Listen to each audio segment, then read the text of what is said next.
Hello guys, welcome to my channel. অনেক দিন পর তোমাদের সাথে একটা ব্লগ শেয়ার করছি। প্রতিদিনই ভাবি করব কিন্তু করা হয়ে ওঠে না। এমনিই আজকে সানডে, কাজের চাপ, তার মধ্যে দিয়েই তোমাদের সাথে একটা ছোট্ট ব্লগ শুরু করছি। তো ফার্স্টে দেখলে তোমরা যে চা করলাম, সকালবেলা এক কাপ চা না হলে কখনোই কাজে মন লাগে না। সেই চাটা হয়ে গেছে খাওয়া। এবার তৈরি হচ্ছে সকালের টিফিন। অনেকক্ষণ ভাবার পর ভাবলাম সকালবেলা একটু লুচি আর একটু কুমড়ো আলুর তরকারি করব। কুমড়ো আলুর তরকারিটা লুচির সাথে কিন্তু ভালোই লাগে খেতে, তাই জন্য সেটা চটজলদি ভাবা আর সেই কাজ করে নিলাম। মাকে বললাম আটাটা মেখে দিতে। দেখো গরম গরম লুচিও ভাজা হয়ে গেল। গরম গরম লুচি ভেজে কুমড়োর তরকারি দিয়ে খেতে যে কী স্বাদ, সেটা বলে বোঝানো যাবে না। রোববার দিনটা কাজের চাপ থাকে ঠিক কথাই, কিন্তু হাতে হাতে কাজ করে দেওয়ার লোক অনেকেই থাকে।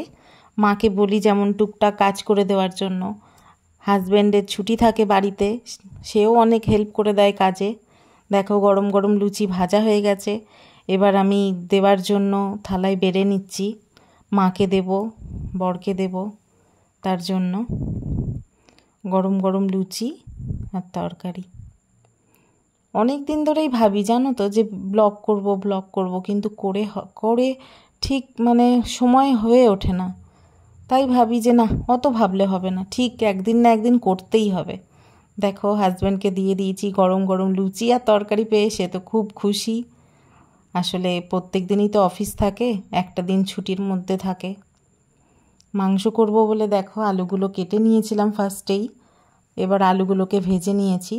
আমি আবার মাংস করার আগে, অনেকেই জানি যে ফোড়ন পছন্দ করে না, কিন্তু আমি মাংস করার আগে একটু ফোড়ন দিই, কালো জিরে, শুকনো। আজকে আমি শুধু মাংসটাই রান্না করেছি। মা করে রেখেছিল পেঁয়াজ পোস্ত, এটা হচ্ছে লাউ শাকের খোসা ভাজা বড়ি দিয়ে, মাছের ডিম, মাছের ডিমের ঝাল ছিল, আর ছিল হচ্ছে ডাল, মটর ডাল, কুমড়োর শাক দিয়ে, আর চাটনি। এরপর টুকিটাকি কাজ সেরে নিয়ে স্নান করে ওপর ঘরে চলে এলাম পুজো দিতে। এবার পুজো দিতে এসে ওপরের ঘরটা ভালো করে পরিষ্কার করে মুছে নিয়ে তারপরে আমি পুজো দিতে বসলাম। চলো এবার পুজোটা দিয়ে নিই। আজকের মতন এখানেই শেষ করলাম আমার ব্লগটা। সবাই ভালো থেকো, সুস্থ থেকো, আর আমার পাশে থেকো।